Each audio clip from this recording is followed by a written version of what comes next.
C'est une campagne particulière pour Moussa Timbine. Le coronavirus est invité dans le scrutin. Alors, le député sortant a annulé tous ses meetings. Les rassemblements de plus de 50 personnes sont interdits, mais ces élections ont déjà été reportées à 2 reprises depuis 2018. Alors, pas question d'abandonner. Aujourd'hui, cette élection s'impose au Mali parce qu'il faut qu'il y ait la continuité de l'État. Et je pense que malgré ces menaces, le gouvernement était en droit de respecter les conclusions issues du dialogue national inclusif qui a vraiment décidé à ce que réellement les mandats des députés ne soient plus prorogés. Et aujourd'hui, en n'allant pas à ces élections, on risque de constater le vide constitutionnel. Dans le pays, l'état d'urgence sanitaire a été décrété, mais les élections ont été maintenues.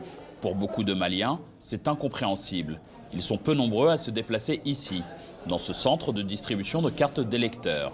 Dans ces locaux, rien n'est prévu pour lutter contre l'épidémie. Les volontaires ont dû venir avec leur propre équipement. Il vaut mieux prévenir que guérir. Nous, personnellement, tous les éléments du quartier malien, nous avons préféré acheter nos propres gants pour se protéger. Mais dans les rues de Bamako, on vit toujours dans la promiscuité. Ces jeunes volontaires redoutent que ces élections n'accélèrent encore la propagation de la maladie. Alors, ils visitent les marchés pour sensibiliser tout le monde. Nous allons vous donner des informations sur une nouvelle maladie du nom de coronavirus, une maladie qui fait des ravages dans le monde entier. Et la vitesse de propagation de cette maladie, la vitesse par laquelle elle peut se transmettre, c'est extraordinaire, c'est exponentiel.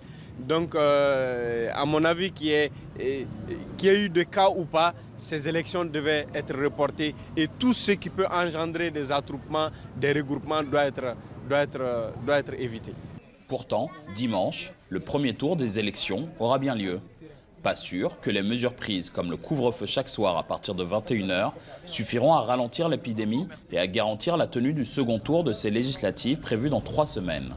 Entre crise sanitaire et crise sécuritaire dans le nord du pays, les autorités maliennes jouent gros.